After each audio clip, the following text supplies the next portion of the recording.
Tatay Jose po, nung nakarang Lunes, ako'y kinaon sa parokya para sa anointing.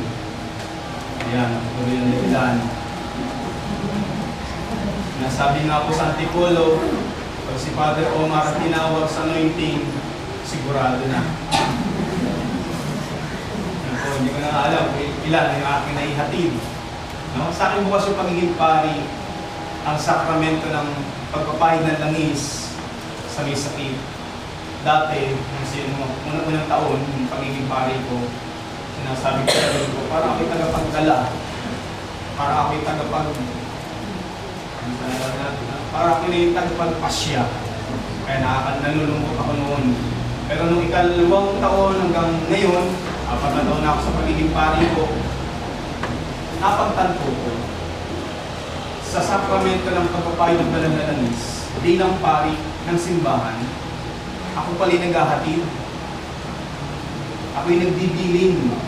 Kumbaga, sa karanasan kong muling ito, si Tatay Jesus Jose, iniharap ko kay Jesus. Panginoon, narito po ang aming isang kapatid. Nagampanan niya, natugunan niya ang kanyang mission. Mission accomplished po, eto na po siya.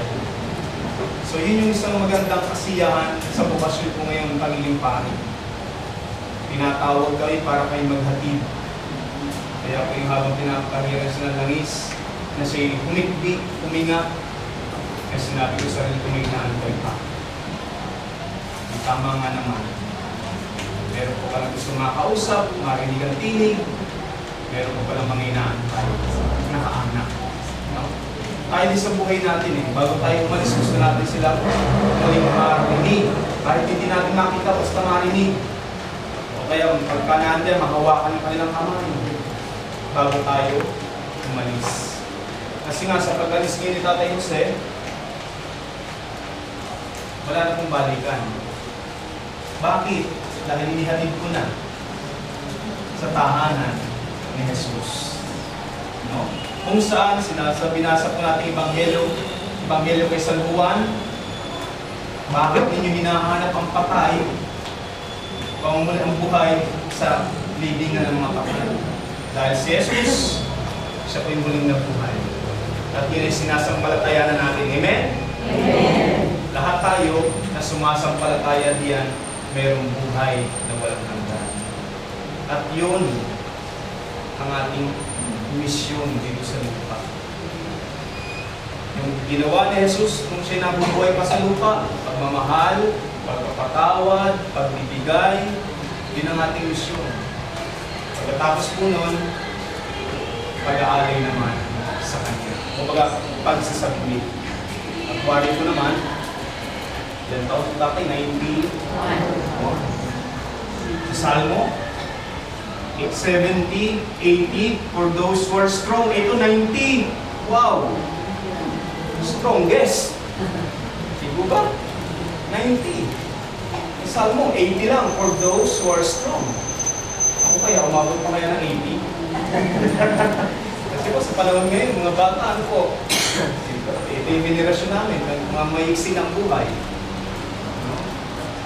Sa tatay, 90 years na tagapagdala ng mabuting balita dito sa lupa. Sa kitang-kita po, ang dami ako. Ibig sabihin, ang daming minahal ni Tatay Jesus Jose. Ang daming tinulungan ni Tatay Jesus Jose. Kaya po, huwag niyo mamasamain, sabihin ko kay Tatay ngayon, congratulations. Bakit? Dahil yung mabuting balita na isa buhay niya. No? Kaya naman magandang hamon, lalo sa akin bilang pari. Para kung kaya namatay, ganito kaya karami. No? Di po ba? Kailangan titignan natin. Pag ako na kaya, bagay, hindi naman natin kita na eh. Pag namatay tayo, hindi na natin kita kung sino pa yung makikipaglibing. Pero siyempre, nakikita sa dami ng nakikiisa. Ibig sabihin, marami kang nahawakan, marami kang natulungan, marami kang kita niyo naman si Jesus. Ilang taon na, ilang henerasyon na. Magpahanggang ngayon, ang dami pa rin nagmamahal kay Jesus. No? Kaya tayo, bilang alagad niya, bilang mga naniniwala, sumasampalataya kay Jesus, yun ang ating goal. Maging katulad, maging kamukha niya sa pagbibigay, pagmamahal, at pagpapatawa. Kaya po sa pagpapatuloy natin banal na Eucharistia, si Tatay Jose, tapos sa mission niya. Kumbaga po, sinasabi ko nga, congratulations na. Eh tayo, dito sa lupa, tayo yung magkakasakit. Tayo yung problema. Later on, mamamatay.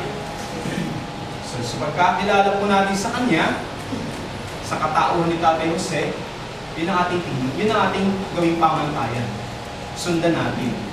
Kung ano yung mga bagay na nakita natin maganda sa pamumuhay niya, yung 90 years na yun, tularan natin. Para pagkatapos din po ng paglalakbay natin dito sa lupa, kagaya ni Tatay Jose, kung nasa Kalamba pa ako, tatawagin ako para sa Santo Olio, maiahatid. No? Kaya huwag kakalimutan tumawag sa pari para maiahatid itong ating kamag-anak. No? Hindi naman po dumating yung pari, kasi may mga kaisipan, pag narinig yung pari, iyakan na. No? Sabihin nila, Judgment Day na. Kasi hindi pa nawawala sa Pilipino yun eh. No?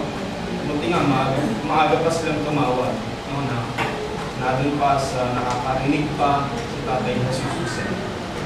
So yung mga ganun, para yung sakramento ay lubusan pa niya naririnig. Hindi man physically nagre-response pero naririnig niya. So ibig sabihin, tinatanggap ng may katawan. Kaya kung ngayon, hindi natin hiling sa kabila ng aming pagdaraanan pa, Panginoon, hinihiling namin yung patnubay at gabay para katulad ng iyong alagad na yung disipulong si Jesus Jose, kami patuloy na maging mabuting alagad mo rin dito sa lupang ibabaw para na sa lahat.